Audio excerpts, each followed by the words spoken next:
So he is one of the brains behind government's health response, and Full View will be chatting to Professor Karim tomorrow night at around 7 o'clock. If you'd like to put a question to him, please do so. You will have an opportunity tomorrow throughout the show. Join us then. Now, COVID-19 is here, leading to heightened anxiety around the world, and we in the Southern Hemisphere are heading into winter. So an aggravating factor, of course, is that it's flu season. Is it a good idea to get a flu shot, or is it too late? What else can we do to protect ourselves? We're now joined by Professor Hannelie Meyer, the acting head of the Division of Public Health, Pharmacy and Management at Sefako Makgatho Health Sciences University.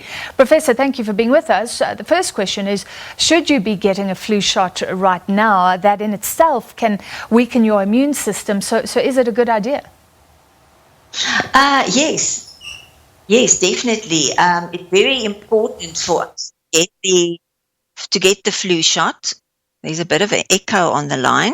It's very important for us to get the flu shot because it will protect us against influenza. So with the whole COVID pandemic, there's a high risk of, the influenza viruses co-circulating with the COVID virus. And, getting the flu shot will then actually prevent severe infection. So there are certain people who should be prioritized for getting the flu shot. And, those are the healthcare workers at the moment because they work at the forefront of the COVID pandemic. And then also people like children, the elderly, those who are immunocompromised. So yes, definitely very important. It's actually the best method to protect you against the flu. Okay, but it won't make any difference when it comes to COVID-19, of course.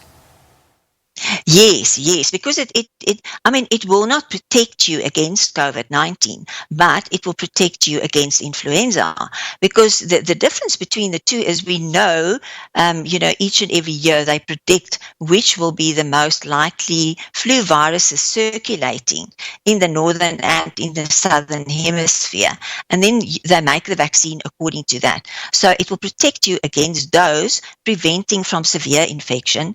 And, it will also help to lessen the burden on our already, severely burdened healthcare system in South Africa. And like Prof Karim actually said, there's no vaccine yet against COVID. We don't have immunity and we don't have a vaccine, but we do have a vaccine to protect us against influenza.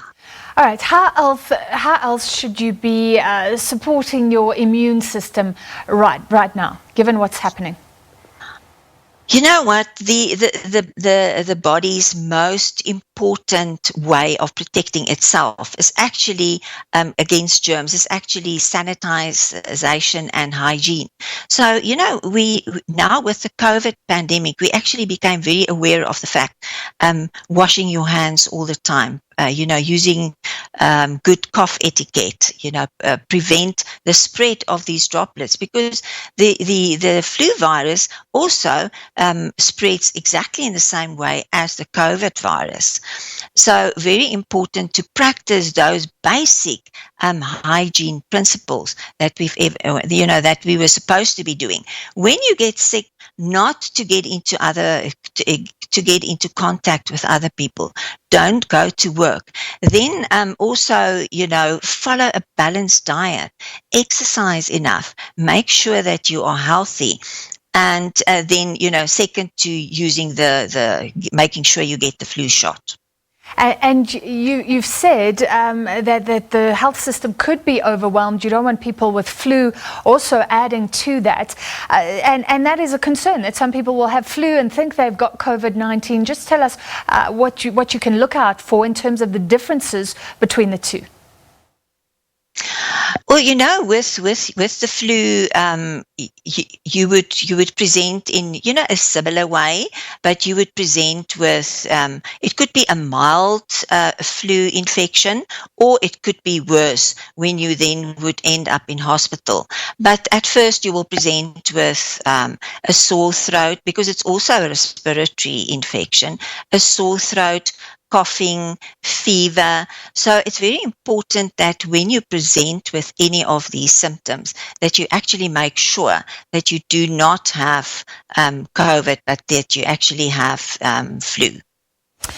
All right. I'd like you to debunk just some of the claims that I've heard, because there's so much misinformation out there, Professor. So, sitting in the sun, eating hot food, drinking hot water, does that make any difference at all? In terms of influenza? And COVID-19, this is one of the claims going around. No. You know what? You need to make sure that you strengthen your immune system. Like I said, the only way to protect yourself against influenza is to use the vaccine and then to practice good hygiene and sanitation.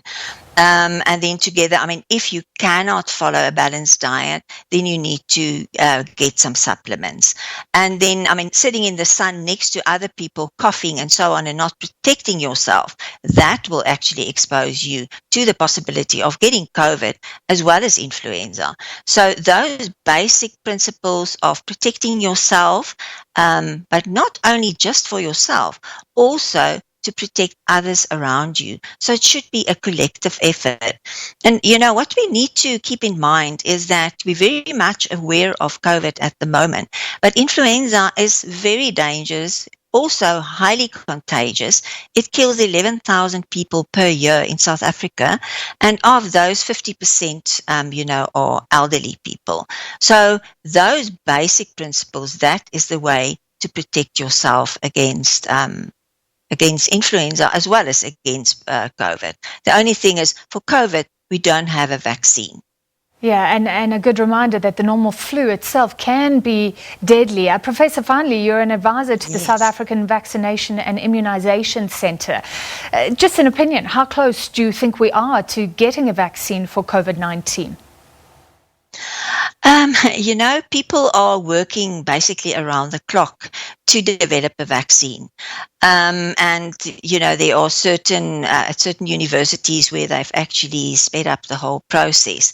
But what people need to remember is that once you have a vaccine there, they first test for efficacy and for safety, and then they need to, in small populations, then they need to go to the next phase where you need to test it in large populations, where you have a group that you do give the vaccine and another group who would not have the vaccine.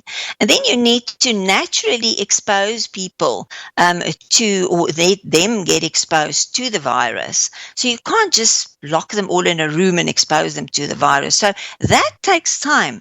And then you need to compare the two groups to see whether the vaccine actually worked.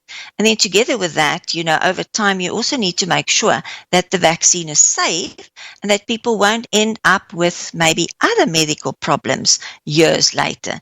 So that's why I think it would take at least 18 months if we are successful in developing a vaccine. You can't just use a vaccine, get it overnight. It's not that easy.